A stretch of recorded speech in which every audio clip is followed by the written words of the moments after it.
Good morning, everybody. John Register here, and I am in Arizona for the CSP CPAE Summit. That's the Certified Speaking Professional, as well as the Hall of Fame speakers that are here gathering to talk about the next year. And that's what I want to do with you. For those that don't know me, I am that, like you say, a Hall of Fame speaker. But before that, was a part of the United States Army's world-class athlete program. Went to two Olympic trials, ran track and field for the United States, U.S. The Army track and field team, but also for the University of Arkansas Razorbacks. Was a three-time track and field All-American. And then after having an injury to my left leg, I wound up trying to look at life differently. And my wife, Alice, she told me, John, we're going to get through this time together. It's just our new normal. And we began repurposing, retooling a life that we had for us. And we just moved it into a different direction, expanding what we saw, renewing our season right now. And that's what we began focusing in on. And so today, what I'm doing is sharing that with you. Later on in my season of renewal, I also not only won a Paralympic silver medal in the long jump, but the incredible thing was after I finished all of my track and field, all the things that I did with this amazing family and this amazing support structure that I have and still have with my wife, my son, and my daughter now, my grandchildren now, it was incredible. And I was able to build out what became known as the Paralympic Military Sport Program that used sports as a tool for the rehabilitation of injured service members. That co-founding that program with some amazing colleagues at the United States Olympic Committee turned into Warrior Games and then Prince Harry's Invictus Games. What an amazing life.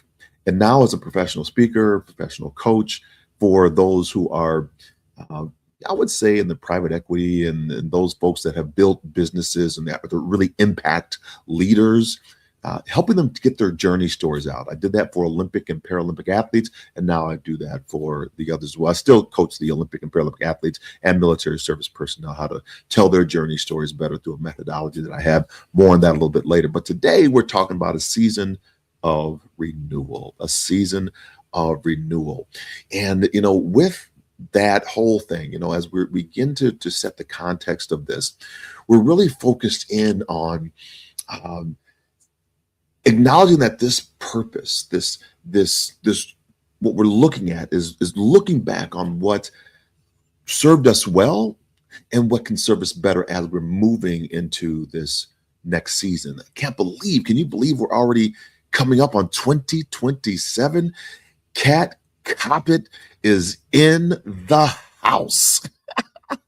If you all don't know Kat Coppett, oh my gosh, she is brilliance on a stick.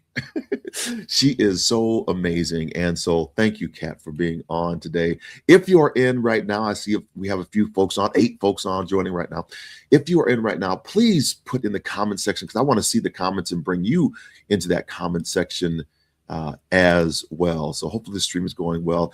Hello, Darla667. How are you doing? I know I see you are on YouTube watching in. So thank you, Darla, for being on as well.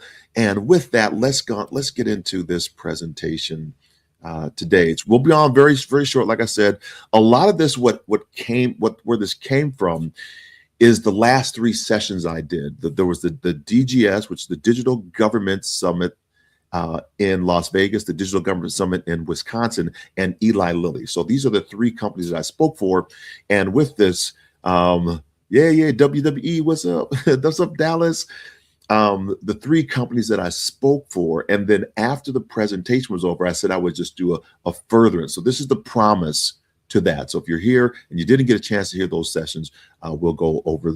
I'll let you know where to go find them in a moment. So let's just dive in right now, and let me share my screen with you so that we can get on with this on and popping. This is a new thing I'm doing here, so I'm just trying to make sure. So a season of renewal, 3 critical actions to conquer the upcoming year.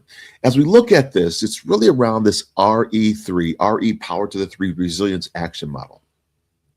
And so it begins with a reckoning moment. The reckoning moment is realized when we realize, or hurdle when we realize we don't get back what we desire to have back when some type of trauma actually impacts our life. So we have something that's going on and we realize we can't get it back. We really have to grieve that loss. The second in the RE3 action model is the revision, how we vision something that's new, and multiple visions. And then third, the renewal. And the renewal is not only casting that new vision, but committing to it and then giving ourselves some space and grace to grow. So that's how we're going to be talking about today as we move through this.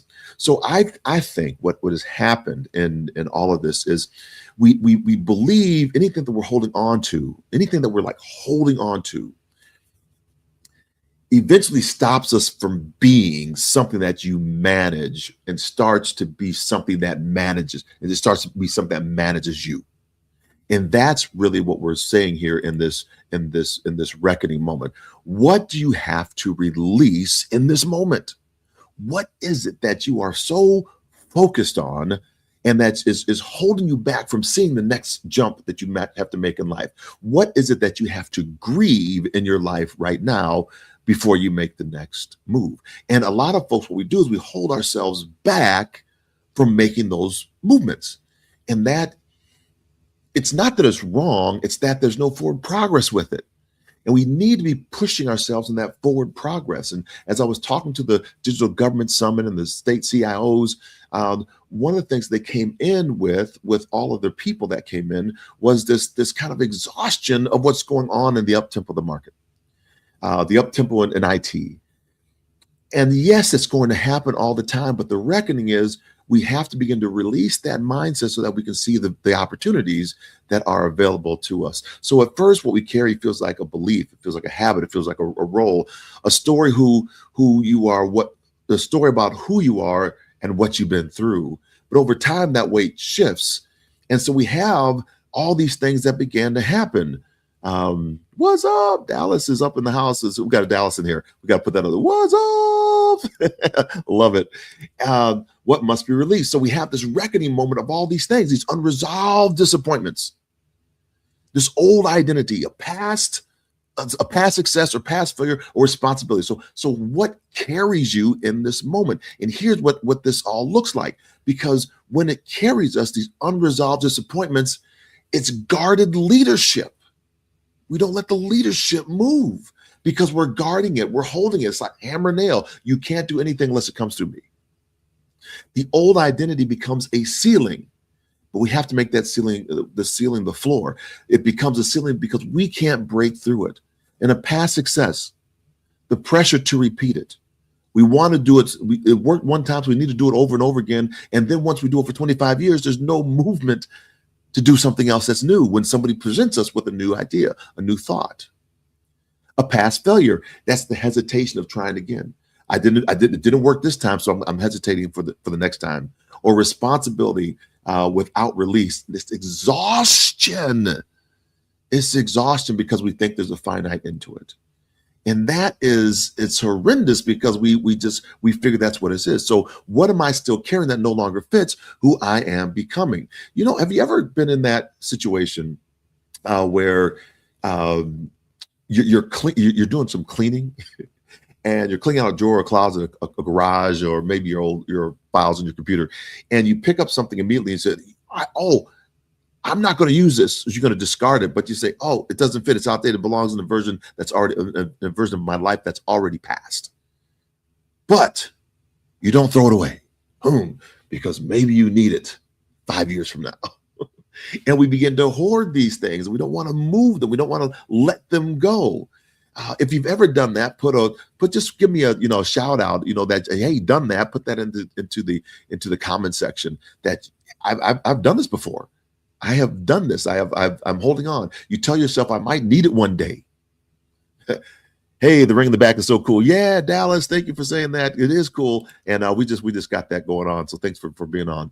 So it's I might need this one day. It costs me too much to get rid of it. I don't want to be wasteful. It reminds me of who I was. I do this all the time with my Olympic jackets and my Paralympic jackets and some of the things I have that I'm never going to use again. I'm never going to wear again. And I have them in the closet because it's nostalgia that keeps holding me in it to win it. So in the reckoning, what am I holding on to out of habit, not out of purpose? What version of me is expired, right? What am I afraid to let go? You have to, the action step is you got to name it, you got to grieve it, you got to release it. Yes, Kat is saying, oh yeah, oh yes. And it's just been there, done that, right? Cheryl Bingham, been there, done that. We are all in that version of this in some way, some fashion. And that's because it's just not finished. So as we move through this, you just name that one thing, right? I'll go back one slide here. Just name the one thing after you regrieve it, right? Name it, and you can move forward. So if you're realizing you don't want to do next year alone, I'll show you where to go in a moment for that. So the next phase of this is the revision. The revision. And I'm going to get rid of this one and then go back to, and then now the ring is white now. Yes, the ring is, he says, the ring is white now. The ring is white now. Yes, the ring is white now. And it spins. I use these rings because the rings are hurdles. We teach athletes how to hurdle through rings, very tight rings, to stay tight and attack through the ring. So that's why the rings are there and how I use that as the metaphor in the background. So as we're moving through this, what I'm looking at here with the revision moment, it's creating multiple visions. It's casting and creating multiple visions. Most of the time, we only think that there's one way to look at something, or a binary, two ways to look at something. And I was talking about this in those keynotes, that we often think that there's a left versus a right, there's an up or a down, there's a hot and cold. And we don't see all the myriad of opportunities that are around us. For me, I had to think about what also was possible. I swam for physical therapy and went on to become a Paralympic swimmer. That was never in the cards for me. I began thinking about what was possible when I saw athletes on the track running and jumping, and I have a leg made for running and come up and win a Paralympic silver medal later on. Then in the military side, I was going to go to officer candidate school. That was not going to happen after I had the injury. And I began a program for wounded, ill, and injured service members. So all of these things are moving around, as we're talking about in the circle. On the rigid version, multiple visions create freedom. So the state CIO, here's the state CIO right here. This is Timothy Galuzzi. And so I was talking to him, and he shared that the things that he has to think about in his area of expertise in the state of Nevada is ransomware that they went through. They had to think about it from a reaction standpoint, but now they're thinking about it from a preemptive strike, right? So how do they not get held hostage by ransomware that has attacked their systems? They need multiple visions to respond to it. Right now, they were reacting. Now they're not reacting anymore. Anytime you're reacting, you're behind, he says. Anytime you're reacting, you are behind. We need to respond to it.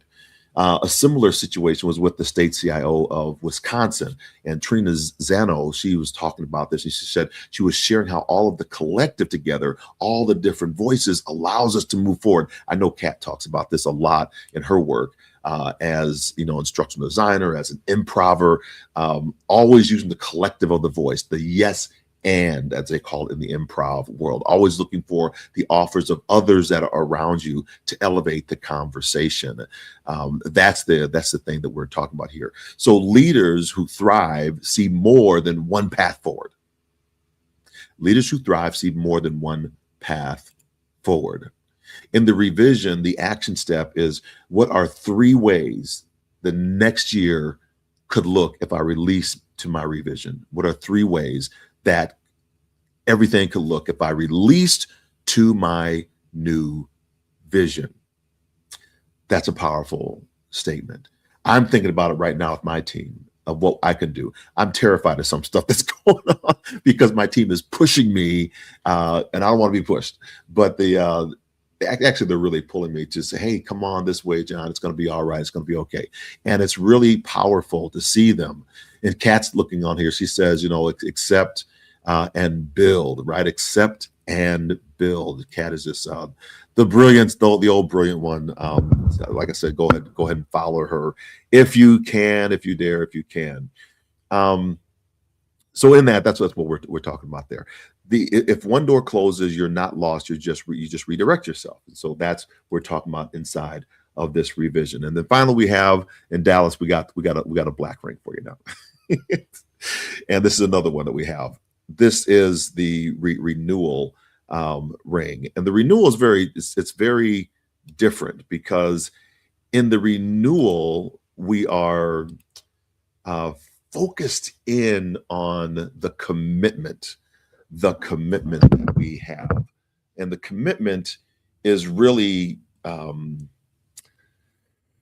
it's hard, because once you make a commitment, you cannot go back to the way it used to be. You can't, it's impossible to go back to the way it used to be.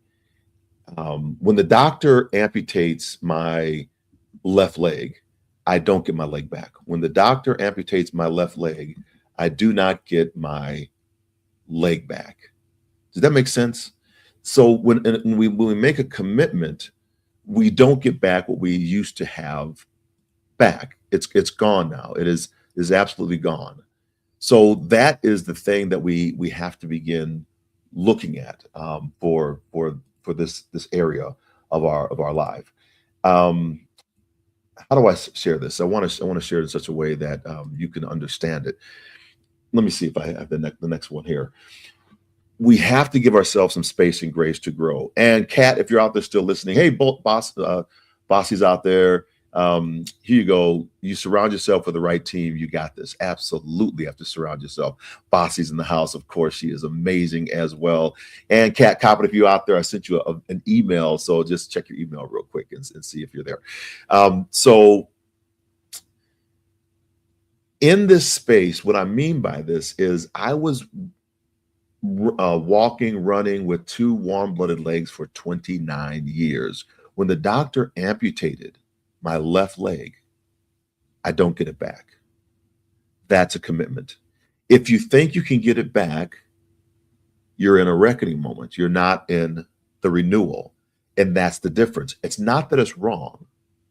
It's just that we are in a different space. And this space must be space and grace in order to grow. Space and grace to grow. Hey, so Kat, yes, you're here. So I made it. I sent you a note in your email. So, and when we give ourselves space and grace to grow, it's because we're no longer the expert. That's what I want to say. We're no longer the expert when we're in that space and grace commitment.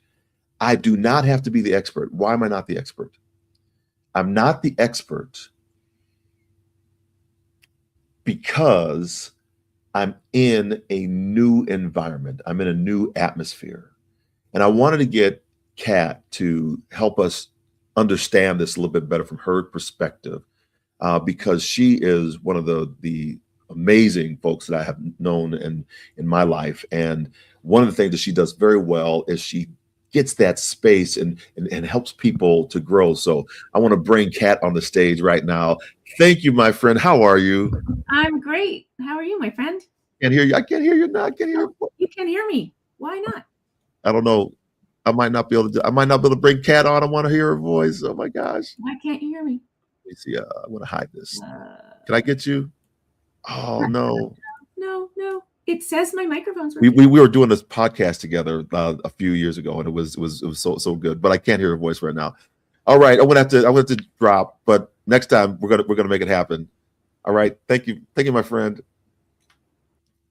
And so yeah, that's Kat. She's amazing. But next time we'll test the whole thing before we actually get her on. The second place of this is I can allow myself room to grow. Think about it from this standpoint. Scott said he could hear her, but I couldn't hear her. And I don't know. Thanks, Scott. I appreciate that. We'll figure it out. We'll find the other way. Let me do it from my standpoint of and Cheryl said she could hear her too. Oh my gosh. So Kat, you're there. What I want to do is I want to bring you back on. And even though I can't hear you, I want you to answer the question around these three of why you don't have to be the expert, why give yourself space and grace to grow, and then the congruence of matters. The congruence matters more than speed. So you do that. I'll listen. I won't listen in, but you can do it because everybody else says they can hear you. Maybe you can hear me now. No, still can't hear me. Okay. Just give me a thumbs up when you're done because I can't hear you. Okay. And those questions went fast, so I'm not sure I'll get all of them. Oh, they're right there in front of me. So John and I worked together coaching. We met coaching Olympic and Paralympic athletes. We were brought in to help do some speaker coaching with them. And although they are extreme experts, one of the things that we help is pulling from the world of improvisation to say that curiosity and trying new things and being a learner and co-creating with your partners, who are often the audience, is a great way to show up and not always just have to know. The Paralympic athletes and Olympic athletes we worked with were great at learning new things. That's one of the things they were expert at, which goes to part number 2, which is you can allow yourself room to try new things. We talk about celebrating failure in improv. We don't have to identify ourselves with our habits or the ways we do things and reify our personalities. We can expand our range. John is the best example of that, right? He's reinvented himself so many times, and he just gets better and better. And I guess what I would say about the last thing is sometimes we get impatient. We live in a world where we think, oh, I have to achieve it now. But if we go fast in the wrong direction, it's going to be less satisfying and we'll be less successful. I'm done. Okay, that's the brilliant Cat Coppet. So follow her. I want to put in there, make sure that you could hear her because I could hear her. But I know she said something absolutely brilliant, so I can't wait to hear the recording. Take an improv class. Go take Thank you, my friend. I want to give you a call later because you're just amazing. All right, appreciate you. Bye for now. I know she's awesome, isn't she? She's just so good. She's so good. I know she gave you some great nuggets there. All right. So we talked about this in this congruence that we have to have here. And so one of the things that we have, I'm going to go into, is that I don't have to be the expert in the room, and that's all this congruence. And then we have this reckoning, revision, and renewal that's going on here. So that's what I want to share with you. That's how we do it. This is how we make sure that we are in this space and in this process. So, like I said earlier, there's a way to keep this conversation going. There's a way that we have to do, and this is just something that comes up that people have asked me. We have folks all around the world that jump in on this. And for 11 months, we do a coaching session. And that coaching session, usually, most folks are around. It's easy. We just want to have some skin in the game. It's usually $600, like $597. But for today, for the next 24 hours, you get it for $297. If you jump in, I will show you the QR code for that. If you just want it, watch the replay, scan the QR code, get it. I'm not going to spend a lot of time on it because we're almost at time, and I want to make sure that you all have that. So once again, this is called the Elevate Life. It's an executive coaching session that I do for 11 months. We have these strategy sessions. We bring on special guests like Kat, and we push this really fast. We don't spend a lot of time because you all don't have a lot of time, but we do talk about real world things. Real world issues that we want to make sure that you are getting. And like we helped the person that's over in Denmark. She was working through her business issues and challenges, and she always elevates as well and elevates our conversation. We do it on Zoom. We close the door and let people have that opportunity. So next 24 hours only, $297. I'll put that on the screen right now. Catch that QR code right there. If you're on your cell phone, just watch the replay. Scan that and you can get on that. Like I said, it'll only be open for the next 24 hours. So it's 7:25 tomorrow morning.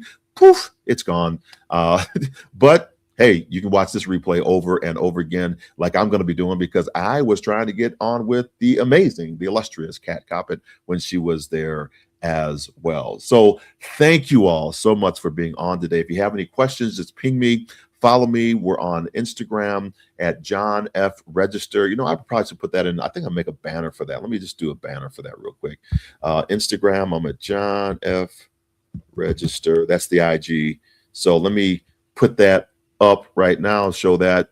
That's at John F Register. That's the Instagram account. So just make sure you're getting that there. You already have the LinkedIn. You're probably already on YouTube. So all those things are going on. We're on TikTok as well. And the amazing Jaleesa Wilson is the one who puts all that stuff together for me. She is my social media handler, and she does a fantastic job. So with that, everybody, we'll say thank you so much for being on today. Appreciate every one of you. I'm in Scottsdale, Arizona right now at my hotel room, as you can see in the background. And we will bid you a fantastic day, a beautiful farewell, and I hope you have a wonderful holiday break, holiday season. Go forth, inspire your world, everybody. Bye for now.